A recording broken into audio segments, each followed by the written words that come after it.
Assalamualaikum warahmatullahi wabarakatuh. Halo anak-anak hebat, selamat datang kembali di sesi belajar bahasa Indonesia bersama Ibu Keila. Hari ini kita akan membahas salah satu teks yang paling sering kita temui sehari-hari, yaitu teks eksposisi. Siap menambah wawasan dan menguasai teks ini? Yuk langsung kita mulai. Kita mulai dari definisi dan tujuannya. Nah, Ibu, apa sih teks eksposisi itu? Sederhananya, ini adalah teks yang bertujuan memberikan informasi, menjelaskan, dan memaparkan suatu topik.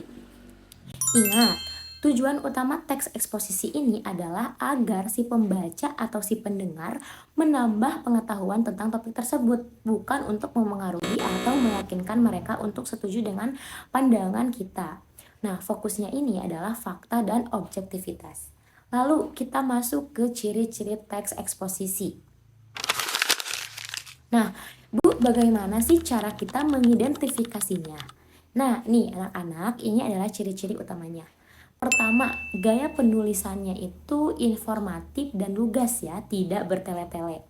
Lalu, kedua, itu isinya berdasarkan fakta, data, atau kejadian yang akurat.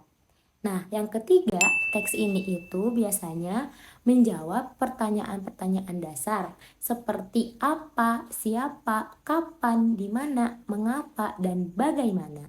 Dan yang keempat, sifatnya itu netral. Penulis tidak mencoba memengaruhi emosi si pembaca. Gitu. Nah, lalu lanjut kita ke struktur teks eksposisi. Nah, ini adalah bagian paling penting di teks eksposisi. Nah, teks eksposisi ini memiliki 3 struktur wajib, yaitu yang pertama ada tesis. Nah, tesis itu apa? Tesis itu pernyataan pendapat. Nah, ini adalah bagian pembuka. Berisi pandangan awal penulis atau pengenalan topik yang akan dibahas. Tesis biasanya terletak di awal teks. Nah, lalu yang kedua yaitu ada argumentasi. Nah, untuk argumentasi ini adalah bagian inti yang berisi alasan, bukti, fakta, data, atau pendapat ahli yang berfungsi untuk mendukung tesis yang sudah disampaikan di awal. Bukti dan data di bagian ini harus sangat kuat dan valid ya anak-anak, jadi tidak boleh asal. Lalu yang ketiga itu ada penegasan ulang pendapat. Nah, ini adalah bagian penutup yang berisi simpulan dan penegasan kembali tesis, namun diungkapkan dengan kalimat-kalimat yang berbeda. Bagian ini juga bisa disertai saran atau rekomendasi singkat. Lalu nih anak-anak, di teks eksposisi itu juga terdapat ada kaidah kebahasaan. Nah, mari kita lihat unsur kebahasaan yang wajib ada agar teks eksposisi kamu makin sempurna. Nah, untuk kata teknis atau istilah yaitu kata spesifik yang berhubungan dengan topik. Misalnya, jika kamu ingin topiknya itu mengenai ekonomi, ada istilah inflasi atau devaluasi.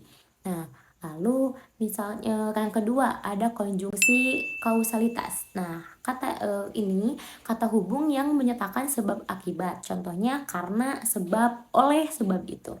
Nah, lalu yang ketiga ada konjungsi kronologis. Nah, ini isinya adalah kata hubung yang menunjukkan urutan waktu atau kejadian seperti setelah itu, sebelumnya, dan pada akhirnya. Lalu, kata kerja mental. Kata menyatakan aktivitas pikiran, contohnya diharapkan, berpendapat, menyimpulkan. Lalu selanjutnya ada kata perujukan. Nah, ini biasanya kata yang menunjukkan sumber informasi, misalnya berdasarkan data ataupun menurut ahli. Nah, jadi kesimpulannya adalah teks eksposisi itu adalah teks yang memberikan informasi faktual dengan struktur tesis, argumentasi, dan penegasan ulang. Nah, sekarang waktunya Ibu mengasih tantangan kepada kalian. Coba kalian cari satu contoh teks eksposisi dari koran atau internet. Nah, tuliskan nanti bagian mana tesisnya, mana argumentasinya, mana penegasan ulangnya.